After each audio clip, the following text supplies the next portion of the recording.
recovery or the challenges of the Indian economy. Mr. Gautam Bali, over to you. Thank you so much, Nagma. And at the outset, it's a privilege for me to speak 15th annual general meeting of PHD Chamber of Commerce and Industry. I'm thankful to the Chamber for inviting me to share my thoughts. I believe everybody has definitely all the figures, the statistics on how exactly our country or our economy has performed during the pandemic. I must take a point out of Journal VK Singh's presentation in which he talked about Japan.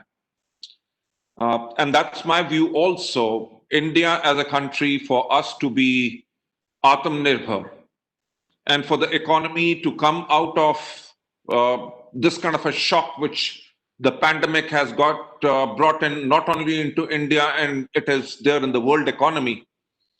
For all of us to come out and what we have learned and we have adapted during the pandemic to come out to be a stronger company is what we have done is we have reinvented ourselves, right? That's what the Japanese did in the late 40s when they reinvented themselves.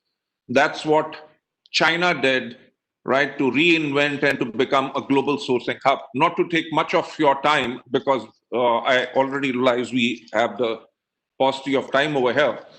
I would like to talk about direct selling industry to which I represent. India's direct selling industry, which provides livelihood opportunities to approximately 6 million people, is reinventing itself to deal with the adverse impact of COVID-19 pandemic. Amid the rising unemployment and layoffs during the pandemic, the direct selling industry has become the savior for the youth in the country. Many unemployed people under the age of 35 are opening up to direct selling because traditional employment landscape is witnessing disruption. Direct selling offers opportunity to work from the safety and convenience of home. The entire business can be done online with flexible hours, right? Direct selling has become a good source of income for families during the pandemic. In direct selling, products are sold through relationship selling, and the mode of business has gone from physical to telephonic and digital based upon selling owing to pandemic and social distancing norms. I would just like to mention over here, this is a business which was done not only in India, but all across the world for last more than 65 years. And it was only a business which was based upon one-to-one contact. When we are talking about pandemic, the thing which I talked about reinventing ourselves, that's what people have done, have taken to social media, have adapted to technology to reinvent the entire modus operandi of doing business.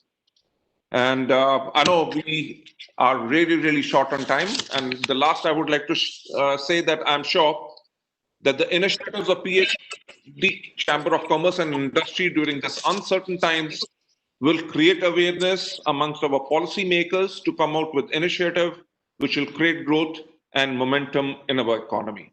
Thank you so much, everybody. Thank you so much. Thank you so much, Mr. Bali, for really being very punctual about the timings. And I would like to especially thank you for that. And before moving on to the next session, which is very, very special.